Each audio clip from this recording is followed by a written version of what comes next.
안녕하세요. 현쌤의 어른학교 현쌤입니다.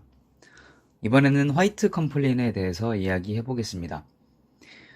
요즘은 엄청난 정보력으로 웬만한 전문가보다 똑똑하고 현명한 소비자들이 많이 있는데요.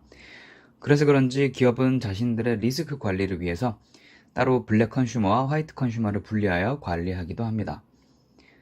똑똑한 소비자들은 많은 정보를 바탕으로 합리적인 결정을 하지만 자신의 권리를 어디에서 침해당하고 있는지도 모르고 기업의 부당한 대우를 당하는 경우도 많이 있습니다.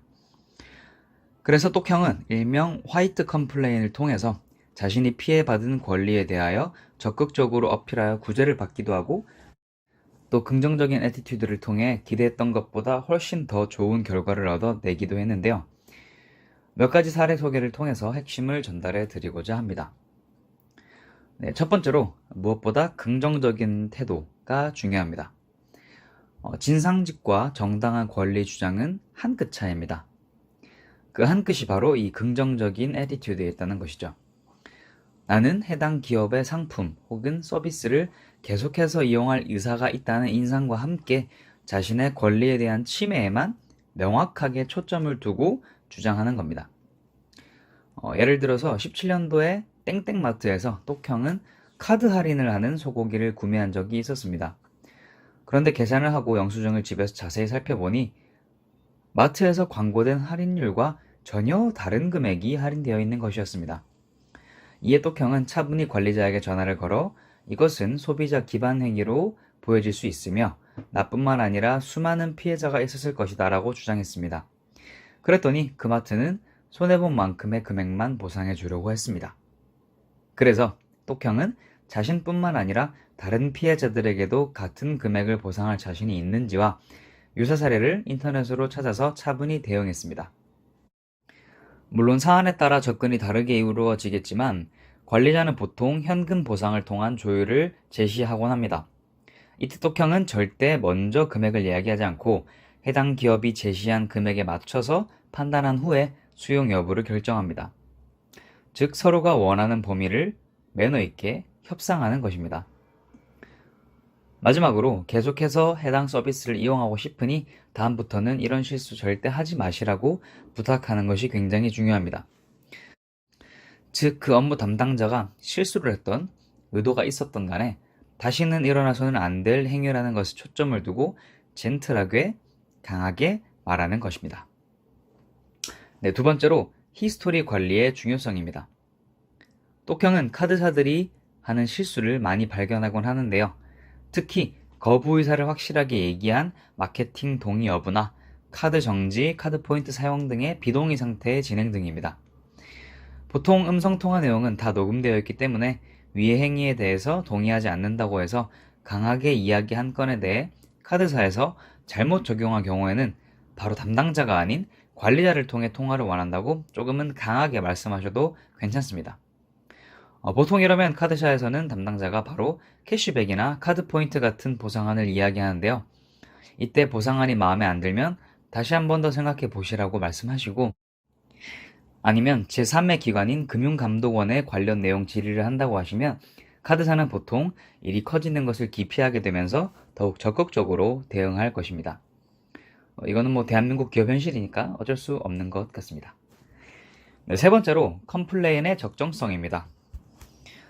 동네 시장 가서 상품이 조금 이상하다고 컴플레인 해봐야 돌아오는 건 그냥 환불밖에 없습니다. 이런 자질구레한 작은 불편은 웬만하면 큰일 아니면 넘어가시고 최소 본인이 컴플레인을 걸어서 뭔가가 충분한 보상이 나올 수 있을 만한 대상에다가 컴플레인을 하셔야 됩니다.